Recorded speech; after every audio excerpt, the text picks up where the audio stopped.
Think back to the last time you were hungry. I mean, really hungry. Like you skipped breakfast or you had to go to bed without dinner and you woke up famished. Have you ever thought about what it would be like to be hungry all the time just because there isn't food to eat? Food is a basic necessity that many people are forced to go without. Convoy of Hope is dedicated to making sure no one goes hungry. I've done some research and have found some interesting things to tell you about Convoy of Hope today. In this speech, I will talk about the history of Convoy of Hope and what it does. First, let's look at the history. In 1969, Hal Donaldson's parents, Harold and Betty Donaldson, were hit by a drunk driver. Harold died and Betty was unable to work for quite some time. So her kids were forced to go without many basic necessities.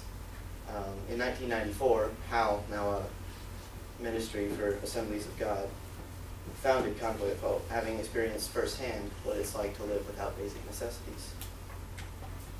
It started small as a network of church-sponsored events like job fairs and grocery giveaways. Since its founding, Convoy of Hope has become an international relief organization.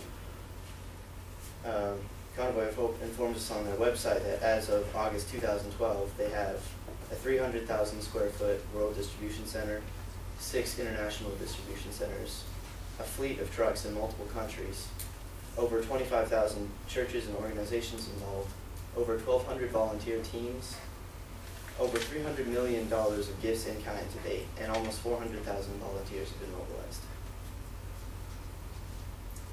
They've been involved in things like the 2004 tsunami, Hurricane Katrina, and the Haiti relief efforts.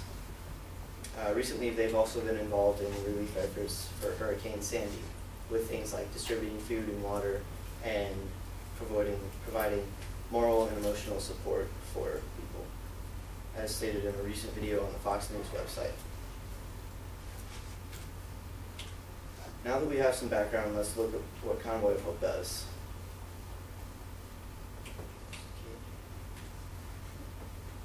As stated on the Convoy of Hope website, our goals are to provide help and hope to people in need in the U.S. and around the world.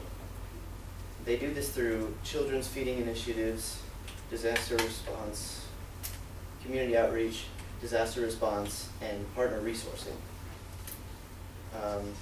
The children's feeding, they deal with this on 5 different levels. Nutritious meals. They feed and they also monitor the health and growth of children in the relief areas that they've been involved in. They also focus on clean and safe water, like distribution of filtration systems and also water collection. They have agricultural initiatives to teach people farming techniques for raising livestock and even how to sell surplus for profit. Living environments, they teach people how to build proper latrines for sanitation and rebuild schools. They also focus on education, like job skills and basic financial practices. The community outreach, they have over 50 events each year in the U.S. that are large scale, like grocery giveaways and job fairs all over the country. And they also have local events like 5Ks and volunteer nights all over the U.S. Disaster response, they're considered a first responder because they have such a large fleet and they're well organized and they have many different resources that allow them to be one of the first groups to provide relief. They also focus on disaster preparedness for those people because on their website, they stated that in a survey, 7 of 10 people did not know what to do in case of a disaster.